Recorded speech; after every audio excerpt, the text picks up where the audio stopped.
बातमी पुन्हा एकदा बीडची आहे। बीडच्या आष्टीमध्ये मालकाकडून ट्रक चालकाला डांबून ठेवत मारहाण करण्यात आली आहे।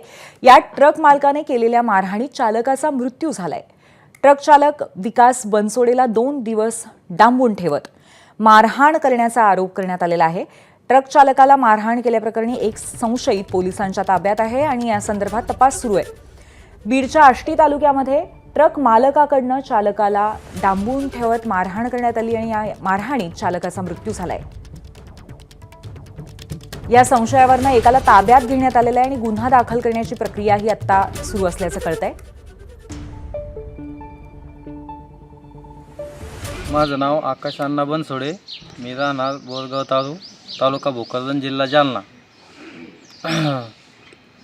काय झालं त्यानं? माझा भाऊ इकडे कामाला होता। कुठं? घुमरी पिपरीला कामाला होता। बाबासाहेब क्षीरसागर यांच्याकडे कामाला होता, आष्टी तालुका। आणि त्यांनी 2 दिवसापासून त्याला बांधून मारहाण केली आणि त्यांनी आम्हाला काल कॉल केला की तुमच्या मुलाला घेऊन जा, लवकर या, नाहीतर आम्ही त्याला मारून टाकू, अशी धमकी देत त्यांनी मला कॉल केला। मी तात्काळ लगेच गाडीमध्ये बसलो आणि लगेच इथं कडा पोलीस स्टेशन इथे आलो। आणि इथं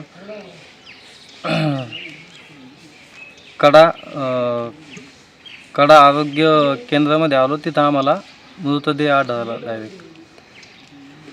काय मारहाण केलेली का? मारहाण केलेली, बांधून मारलेले आहे आणि अंगावर चट्टे पण आहे, दांड्याने मारलेले आहे आणि खूप वळ आहेत पाठीवर, हातावर, अंगावर खूप वळ आहेत आणि चांगलंच मारलेलं आहे।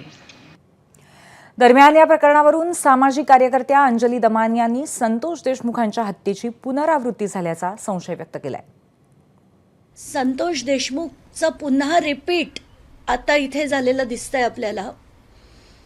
एक विलास बनसोड नावाचा अतिशय छोटा 23-24 वर्षाचा मुलगा, जो एका ठिकाणी एक क्षीरसागर कुटुंब होतं, त्यांच्याकडे तो ट्रक ड्रायव्हर म्हणून काम करायचा गेले 4 वर्ष।